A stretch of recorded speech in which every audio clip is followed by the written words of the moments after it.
Government reiterates commitment to increasing oil production to boost the national economy. Health authorities adopt regular training for medical workers to boost cholera control measures. And Neural County in Jonglei State endorses President Kiir for SPLM flag bearer in 2026 elections.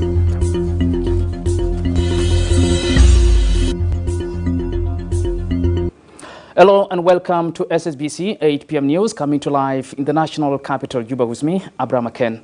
We thank you all for joining us. We begin our news this evening with Republican decrees. Government appointment and relief of officials. The President of the Republic has this day made changes in government personnel effective immediately. Relief from duty.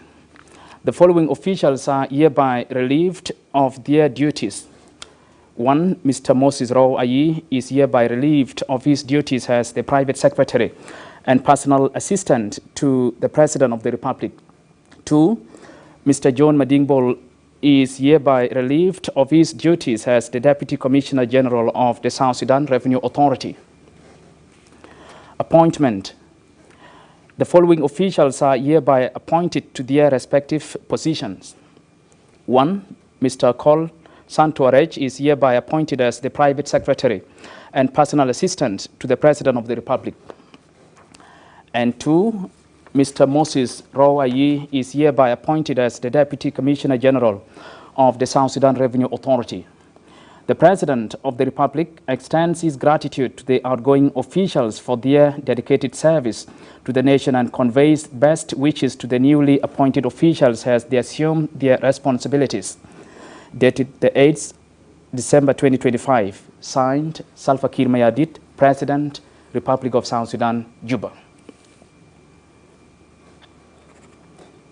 Now, the government says it is intensifying efforts to increase oil production in order to boost the country's economy. This follows a briefing on oil production by Petroleum Ministry Under Secretary Dr. Chol Deng Thon to the Vice President for Economic Cluster, Dr. James Waniga. Dr. Chol says the meeting focused on strategies to increase oil output and revealed that the ministry will be introducing new technology in the oil fields to enhance production. We also touched on issues to do with how best South Sudanese nationals who are working in the oil industry, the geoscientists and engineers, could be trained.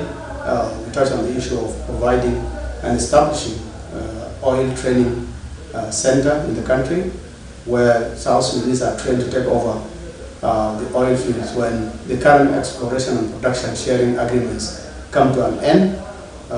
His Excellency the Vice President directed me also to continue my engagement with the current foreign partners, CNPC, Sinopec, ONGC, together with the representative of the government of South Sudan, which is Nile Petroleum Corporation, to work hand in hand and to improve on the environment and work together with the local communities to ensure that all the needs of the local communities are met, and that the government would continue to work together with partners and facilitate the investment of these countries and provide all the necessary means to keep them in the country and attract more companies from China, India, and all the other countries.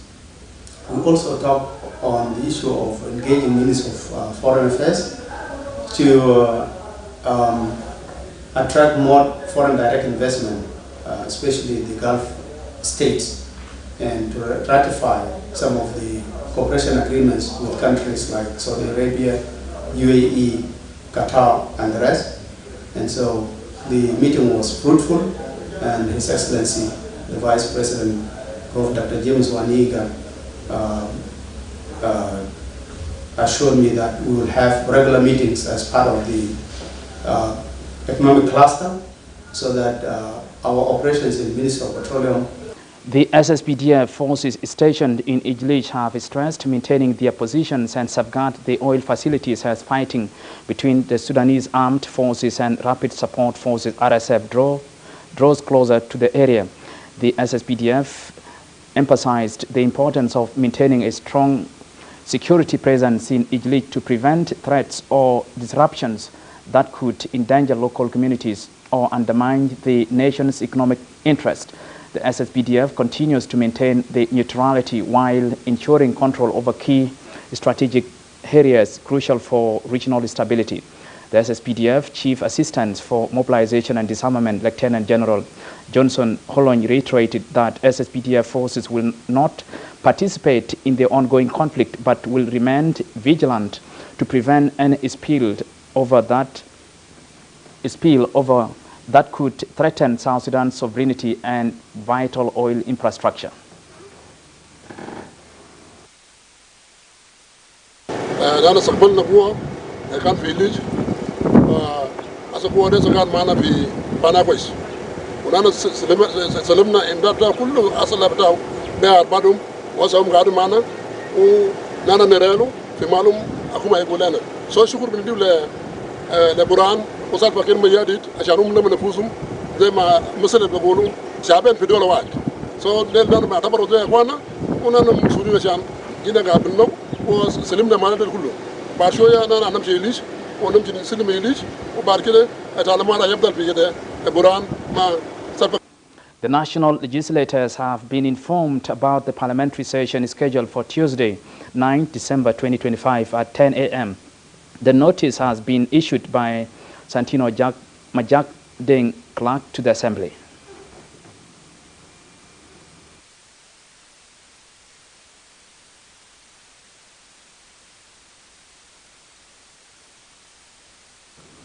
The Minister of Foreign Affairs and International Cooperation, Mande Samaya Kumba, and the German Ambassador to South Sudan, Gregory Brejan, have engaged in extensive discussion on strengthening bilateral relations between the two countries.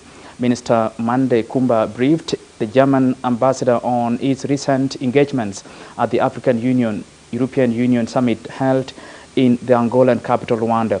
In a separate development, Minister Mande Samaya Kumba received the Regional Director for East and Southern Africa of the United Nations Population Fund. The meeting focused on key areas of cooperation aligned with mutual priorities.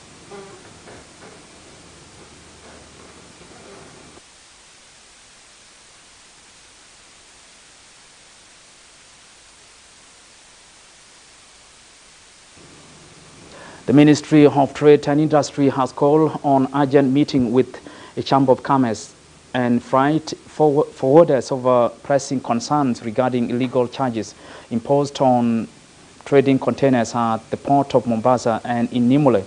Minister of Trade Tong Kwalmanyangjuk says the ministry was not aware of these charges and will consult relevant counterparts, including the Ministry of Transport, to ensure such illegal taxes are improved with immediate effect to allow traders to bring goods into the market without unnecessary barriers.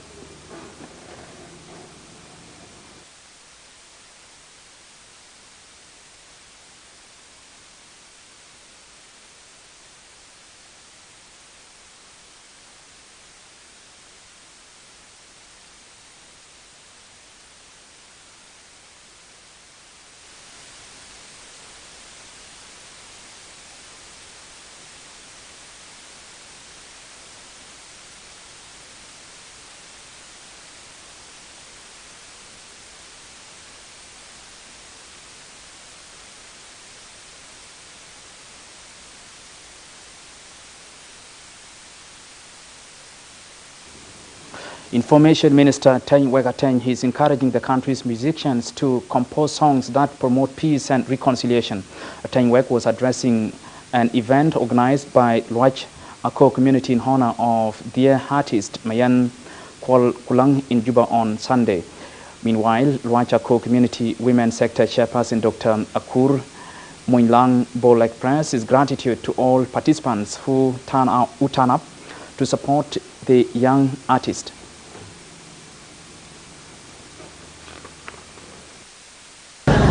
Ko Core Plus is in the map of liberation struggle. Core Plus is one of the areas that managed to challenge the division between the SPLM and the SSIM, which was SIM by the time.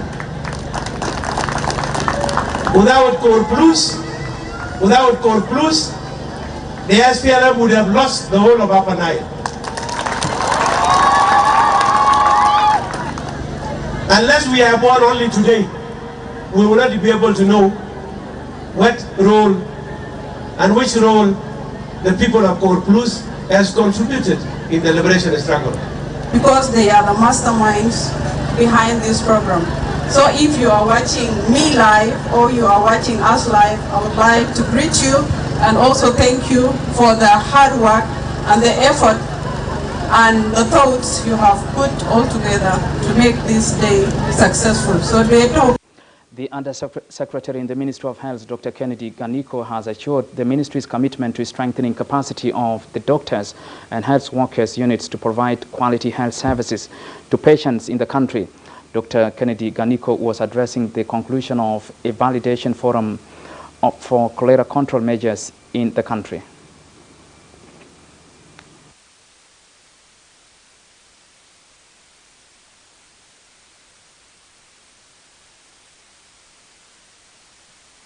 To make sure that they didn't know the government under the leadership of our able President Salva Kiir Mayardit and the Minister of Health, we are working day and night to make sure that there is a good health for people of South Sudan. We need to build a capacity among healthcare workers, which is true, and community members, public health, preparedness and control efforts in endemic areas. So are we prepared as the Republic of South Sudan to respond to all types of outbreak in the country, or we are not? So the answer, yes, we are. We are prepared. That is why we have this workshop. That is why we are going to have vaccine. We're not going to stop with the vaccine of the cholera. We are going to proceed even to other, also to get vaccine for other diseases in this country. And I really want to give special thanks to the Ministry of Health and the other ministries for the effort that they have put in bringing this outbreak under control, and also in this 30-day knockout plan. I'm very confident, not just hopeful, but confident that the Global Task Force for Cholera Control will support South Sudan to be able to deploy the preventive oral cholera. We finalized in this exercise will guide again targeted interventions, support future preventive OCV planning, which Dr. Nasir has already highlighted, and strengthen our collective move from reactive response towards sustainable cholera control. UNICEF remains fully committed to supporting the ministry and partners in translating. Wildlife authorities have agreed on harmonizing tax collection of hotels and other tourism attraction sites to avoid duplication taxes. This comes during a meeting between the Minister of Wildlife, Conservation and Tourism, Dinai Jokchagor, who met with Central Equatorial State Minister of Animal Resources and Tourism, Alex Ilia Latio. In our discussion, we discussed also how we can protect our tourism, how we can protect our hotels, the investors who are in our city, in our country, in all of our 10 state plus 3 administrative areas. We agree that we have to hit the ground working together. We have to make sure that there is any stumbling block on the way. We understand that there are some associations who are also on the way, who are also collecting taxes from hotels. Those also have to be brought according to what the law says. And far more important, we have to make sure that every single South Sudanese must respect the law of South Sudan. We don't have any other laws. This is our life. A delegation from the National Democratic Movement, NDM, led by its chairman, Dr. Lama Kola Jawin, has paid a courtesy visit to the SPLM Secretary General, Dr. Paul Kodit, at the SPLM National Secretariat in Juba. The meeting focused on key national issues, including the end of the transitional period and the upcoming dialogue among the parties to the revitalized peace agreement. A delegation from the National Democratic Movement, led by its chairperson, Dr. Lam Akol Ajawin, paid a contrary visit to the SPLM Secretary General, Dr. Akol Paul Kodit, at the SPLM Secretariat in Juba. The meeting focused on key national issues, including the end of the transitional period and the upcoming dialogue among the parties to the revised peace agreement. Speaking to SSBC, the SPLM First Deputy Secretary General, Kong Daniel, welcomed the visit, describing it as timely and important. He stressed that the call for dialogue is a national, not a personal initiative, marking the beginning of a broader and inclusive engagement aimed at fostering unity and building national consensus. It is a very important discussion that we had today, in continuation of what we have started as a country, especially the parties to the ARCs. I think this is the time to recall that we have been talking about dialogue as a country, not parties. All of us are now reaching out to all our partners in RRCs to come to talk and sit, and then in turn this is the beginning of a general dialogue for the whole country. On behalf of the NDM, the party Secretary General Honorable Bol Joseph Agau said the meeting was fruitful, adding that genuine dialogue among political leaders will promote peaceful consistency and harmony among South Sudanese communities and leadership. It was a very fruitful meeting. We will have a lot of discussion so that the consensus is built by the parties to the agreement. This consensus is very important for the country because the country is experiencing a lot of conflict, and it is the sitting of the political parties of this country, the sitting of the leaders of this country. It is the talking, the dialogue, the conversation by such parties that are signatory to the agreement and the leaders of those parties. In a related development, leaders of the African National Congress South Sudan, led by Secretary General and Minister of Humanitarian Affairs, Honorable Albino Akol Atak, also visited the SPLM Secretariat. Their discussion centered on peace, implementation of the revised peace agreement, and strengthening cooperation among political parties. Pagao Thongkol Long, the ANC Secretary for Political and Inter-Party Relations, urged all South Sudanese and political forces to work together to ensure a peaceful elections.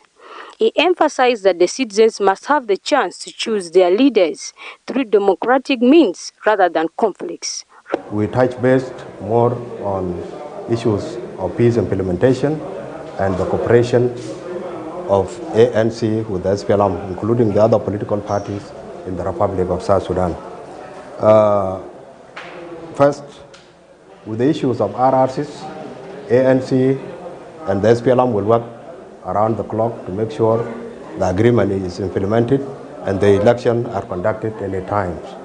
In 2026, election is a reality. Reporting for SSBC News, Adiang Anei. Thank you, Adiang Anei, for that report. Crossing now to Terkeka County, where the chairperson of the Relief and Rehabilitation Commission, Stephen Kwetgach, has officially launched an intensive early warning monitoring system initiative. The initiative aims to strengthen, verify, and sustain the full functionality of early warning mechanisms at the county level, ensuring communities are equipped with tools to respond to potential humanitarian risks. The launch today will mark the journey towards the other counties that an able team will go and do the same exercise. Improving data collections, strengthening communications. The Minister of Environment, the Minister of Humanitarian Affairs, the Health, indications. They are on the way to ensure that South Sudan will build a capacity, training for local personnel, and the development of national roadmap to improve coordinations and to respond across different assets. Looking way forward to see that national government, our humanitarian organization working within Terkeke, that they should collaborate and work together to sustain the life of our people. Terkeke in particular has a lot of challenges, as we have heard. We need at least to save the life of this community. Has been very in focus that as a committee and the community at large, we realized that they have a lot of challenges that our community have been going through, where as a committee we realized there are so many hajat in Terkeke. These hajat have been identified, and I would like to extend this to community, that all these hajat will be a hajat and it will be a disaster where if we are not serious, we realize we'll be having a lot of difficulties in future. This early warning committee are always disseminating messages of early warning to make sure that all community. Back in Juba City, where the governor of Central Equatorial State, Emmanuel Adil Anthony, and his Western Equatorial State counterpart, James Altep, just have discussed areas of working cooperation between Central Equatoria and Western Equatorial States. In a statement to the media after the discussion in Juba on Monday, Governor Adil says the discussed issues of peace, security, and unity of the people of Equatoria. The governor of Western Equatorial State, James Altep, just congratulated Governor Adil on his appointment for the second time as governor of Central Equatorial State.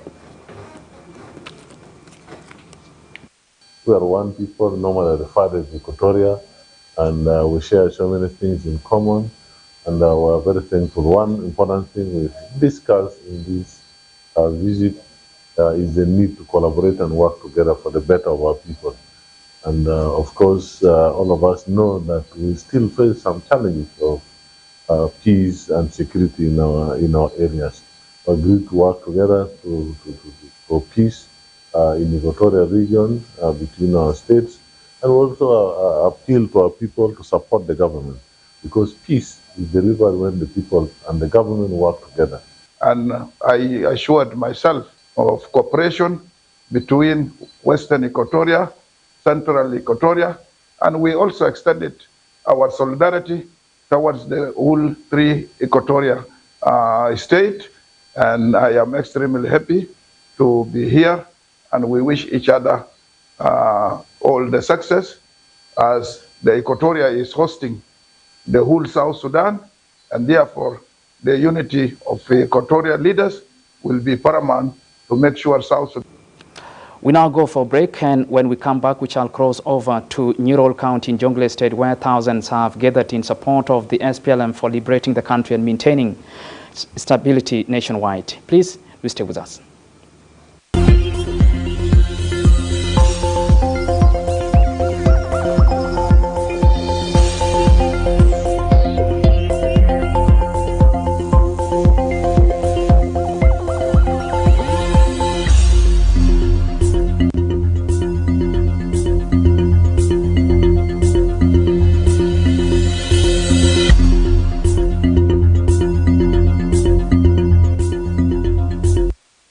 Welcome back from that short break, crossing now to Nurol County in Jonglei State, where thousands have gathered in support of the SPLM for liberating the country and maintaining stability nationwide, displaying a banner endorsing President Salva Kiir Mayardit as the sole SPLM candidate for the 2026 general elections. SSBC's Mathiang Joseph reports.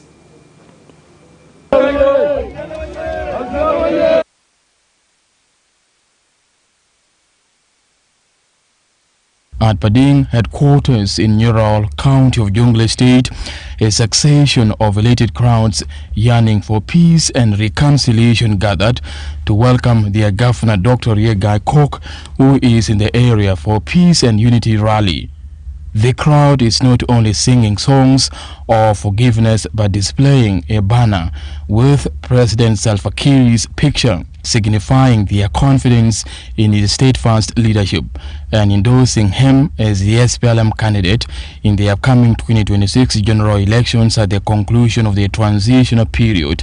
The community expresses that he remains the leader capable of guiding the country through peace, reconciliation, service delivery and the rule of law. The communities also presented key demands including improved road connectivity, enhanced basic services and access to clean drinking water in the region. Addressing the jubilant crowd, Governor Riek praises the resilience and determination of the people of Padang in sustaining harmony and contributing to the socio-political transformation of Jonglei State. Convey the message from our President Salva Kiir Mayardit, who said clearly that he doesn't want to take back the country to war again. So we are here today to bring a message of peace to the entire population of Nirol. James Bol Makwei, Commissioner of Nirol County, reaffirmed the community's priorities. A lot of the demand that have put to the table of His Excellency, that issues of hospital, issues of the road, connectivities from Jonglei State to various areas across 9 counties of Jonglei State. They also request the boreholes from different areas in Jonglei State, particularly in Nirol County. These women that you are seeing here, some of them they are suffering and they are still guinea worm in our area due to lack of clean water. Governor Riek also announces the launch of the Peder Road project supported by the World Food Programme, which will connect Bor to Ayot and Walgak. The rally concluded with renewed calls for unity, cooperation and collective responsibility in building a peaceful and prosperous Jonglei State. Reporting for SSBC News, Mathiang Joseph. From Nirol, we now cross over to Nasir County in Upper Nile State, where Governor Jacob Dola Road has called on the communities to refrain from conflicts and focus on embracing peace in the region. From Nasir Town, SSBC's Hafiz Jebel reports.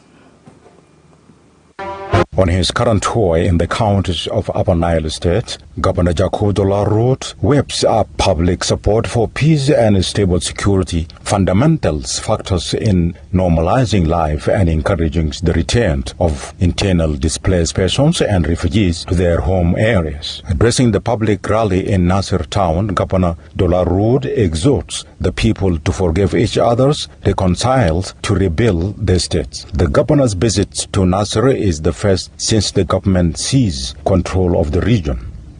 Mothers, brothers, fathers, church leaders, without peace in Nasir, without peace in Wulang, there is no peace in Upper Nile.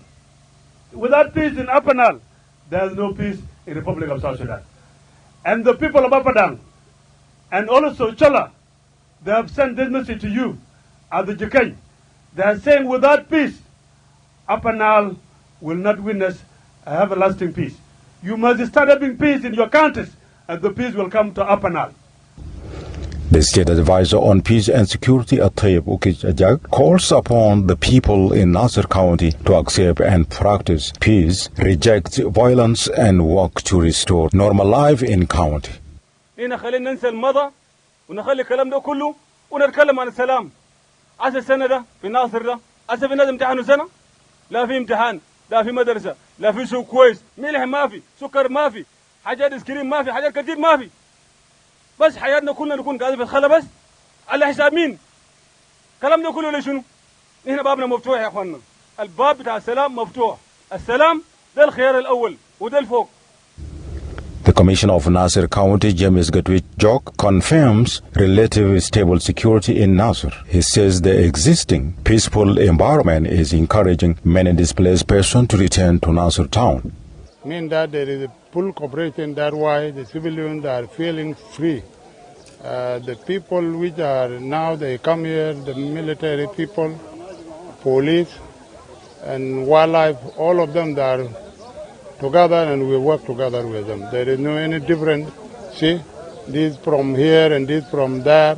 No, we are working together and we are assured that the people, we achieve the peace. The State SPLM Secretary, Gabriel Garshai, underlines the importance of peace and stable security in the region. He encouraged all to prepare the first post-independence elections at the end of the transitional period. ده رسالة بتاع الانتخابات. نحن جايين نتكلموا إنه أنتوا لو دايرين قياداتكم البديلكم أنتوا ناس ماشيين انتخابات 2026 والانتخابات ما بيتم معلم يكون في استقرار يكون في سلام في كل مواقع. A number of youth leaders in Nasir County expressed the urgent need for restoring peace and ending bloodshed in the region. نحن مبسوطين جدا جدا زي ما شايفين. نحن اصلا ثاني ما دايرين حرب بتوحدنا مع بعض عشان شنو نحن اصلا شنو موتنا كثير او شفنا العذاب الكثير. For SBC News, Mario Sulaiman. In a significant move to empower women, the government has initiated a program to improve South Sudanese women's small-scale agribusiness as a means of promoting economic inclusion. But Simon Godot reports. A number of rural women's cooperative groups from Western Equatoria State are drawn into exchange experience on a study tour to poultry and beef product value addition businesses.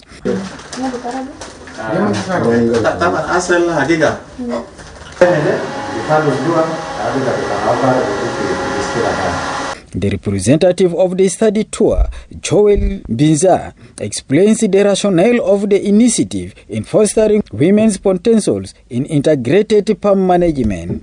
Wonderful job around value addition to honey products, doing wonders in poultry farming, and the farmers also learned on how to diversify their agricultural business to see how they can scale production to feed South Sudan. They need inputs, they need access, they need facilities. One of the cooperative society practitioners, Rebecca Mbaye Namana, asserts the program provides access to opportunities like better land use, increased productivity, and markets out of reach for individuals. مشكلتنا بس 2 شوارع وأدوات زراعة. لكن رسالة ده بوصل للرئيس بيجا وصل لوزير الزراعة. أنا متأكد 2026 ده بيكون في تغييرات كتير في وسترن إيكواتوريا وجنوب ككله. Another cooperative society practitioner, Obede Kitabu Tito, says the program is a mechanism for economic growth, helping farmers to move out of poverty and build a more equitable society. برضه ده فرصة للحكومة عشان إنه أجت القاسي نحن ما عندنا ممكن بزيارة الجينا بودا بدخل تدخل الحكومة مناو يساعدنا في ويسترن إيكواتوريا كمزارين في مجامع عشان كيف نقدر نأهل لقدام ونفايد فود سيكيورتي في ساوث سودان. The representative of the poultry site, Lisa Tavan, says they are working to support successful groups to diversify agribusinesses to reduce poverty. As we are celebrating the 16 days activism against gender-based violence, women need support in all aspects of life, especially in the business, because there is a lot of challenges women are facing it in business. We face harassment, we face discrimination because of culture. It is projected supporting farmers, women, and youth cooperatives will propel rural development and improve living conditions. Abate Simon Godo. The Malikia Health Center is one of the most essential centers for taking care of chronic diseases, especially hypertension or high blood pressure. The center receives more than 50 individuals and patients daily suffering from chronic illnesses, particularly hypertension, diabetes. Currently, the center needs support in the form of hypertension medication due to overcrowding there. Deng Luol compiled this story voiced by Leila Osman. Medical studies indicate that the overall health situations may be affected by factors that exacerbate chronic diseases, such as hypertension, especially in light of the humanitarian crisis. Mrs. Salama Labouk, a hypertension patient receiving treatment at the Melekia Health Center, tells us that it is very important to prioritize treatment, even though she has not found anyone to help her purchasing medication. Blood pressure monitors are medical devices used to measure blood pressure. There are two main types: digital monitors, most commonly used at home, and manual or mercury monitors, known for their high accuracy and often used in the medical field. أنا عندي سكري وداخل وأنا فعلا كان أيان مسك أنا في خرطوم وطول معي. أنا كان في خرطوم كويس، لكن هسه أنا جيت من خرطوم سنتين، سنة 2010 أيام جدنا أنا قاخذ في دواء السكري بودي لنا يعني before breakfast أنا بابلا بتم أربوسا تاني أنا باكله تاني أبتا أكل أنا بابلا كمان يلا دواء داخل ده في يوم أنا بابلا واحد. Dr. Nora James Hakim, a laboratory technician at Melekia Health Center, points out the importance of specialized laboratories for chronic diseases, emphasizing their need to provide such equipment to deliver healthcare support to the citizens. أنا بطلب من الحكومة حتى لو يدعم بس بالاستريب وأجهزة ضغط يعني يجيبوا الحاجات دي. هسه كده إحنا برانا بنفسنا إحنا قاعدين نمشي الشغل اللي برانا عشان كيف نعالج عيانين اللي بيجي في يوم يمكن كانوا 50 في الشهر بنلقى يمكن زي 700 في منهم أطفال اللي في الشهر زي 20 كده 20 كل مرة في الشهر كله عندهم سكري فيري هاي عندهم سكري وعندهم ضغط. فأنا أتمنى من الحكومة يشوف مركز زي كويس هسه جوبا كله عارفين مركز هو مركز سكري دي في ملكية. The importance of the blood pressure treatment center lies in its ability to provide comprehensive health care, including regular check-ups, personalized treatment plans, and management of potential complications such as heart and kidney diseases. Dr. Joyce Kuwamodi, nutrition officer at the Melekia Health Center, outlines the challenges faced by underprivileged individuals and patients living with hypertension, appealing to the government and donors to support the center. But because of the love of the country, that we are working for the people and to save our people. Because when you know, diabetic and hypertension are called silent killer. It is now rising up in South Sudan. That is why we have to help our people so that our people gain their health. So the challenge is that we are having, because being a big country like this and one person is working is a challenging manpower. Manpower is the problem. Secondly, it is because of we have no donors. That is why manpower need donors to support the program. And this is what we are facing here now. And this is two problems, manpower and the donors. High blood pressure is a disease that requires monitoring and treatment to prevent serious health problems such as heart attacks and strokes. This story is reported with a grant from Journalists for Human Rights under the Tackling Disinformation Project, funded by the Peace and Stabilization Program of the Government of Canada. The Federation of Female Lawyers South Sudan, in collaboration with the United Nations Mission in South Sudan Human Rights Division, launches a two-day forum to address intercommunal conflict and criminality through the rule of law and respect for human rights. The forum aims to establishing a shared understanding of the drivers, challenges, and impacts. In his opening remarks, the chairperson of the South Sudan Human Rights Commission, Justin, says there are multiple crises facing the country and that one solution cannot address all of them.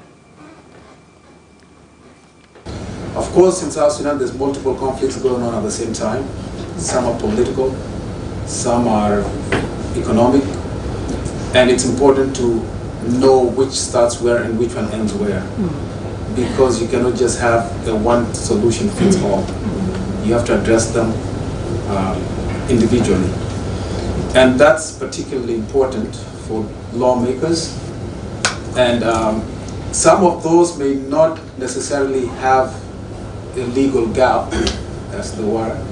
It's a question purely of implementation. But some of them are fairly new issues that have come to the fore. And when the laws were written, they were not in the optics of the lawmakers. And so you will have to craft new laws to address these new challenges. They are emergent and they are very delicate. South Sudan is at a critical juncture and the dire need to enhance the promotion, protection, and respect for the rule of law and human rights has never been more important and urgent. Criminality has actually taken a lot of us, and we are victims of many aspects of it. So it's good for us to come together and seek what are some of the gaps that are there, how can we address those issues, and I know all of us are having the upper hand to do those things. So this workshop will make us into dialogue on what are the root causes of this. Well, that story brings us to the end of our news for this hour. From me, Abraham McCann, and the whole team here, we thank you all for watching. Bye-bye.